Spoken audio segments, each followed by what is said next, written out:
Ayan, gusto niyo ba ng Ilocos Bagnet mga Lodi? Anyway, nandito kami ngayon sa Vegan City Public Market kasama si Mamang at si Kuya. But anyway, kung tatapusin niyo ang videong ito, meron magandang balita ako para sa inyo na followers ko mga Lodi. So tignan niyo naman dito sa market nila, punong-puno ng longganisa, ng bagnet. Ay nako naman talaga mga Lodi, sabi nga nila, super crispy outside at tender naman inside. O, diba? Napa-English tayo konti. Pero mga Lodi ha, kung malapit lang din naman kayo sa Narvacan Farmers Market, dito lang din yan sa Ilocos Sur, ay puntahan nyo na dahil dyan ang sinasabi nilang origin nito. Kaya naman sinaselebrate nila dyan mga Lodi ang Bagnet Festival dyan sa Narvacan.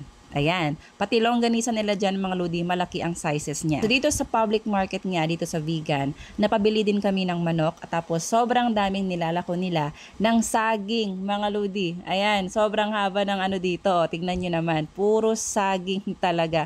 Kaya naman bumili si Mamang ng 1 kilong saging. Kung saaning tawag namin sa Ilocano is yung dipig. Ayan, yung nilalagang saba. Okay din ang market ng Vegan City mga Lodi, no? Malinis din, especially dito sa fruit section. Ayan, sa mga mahilig po sa prutas.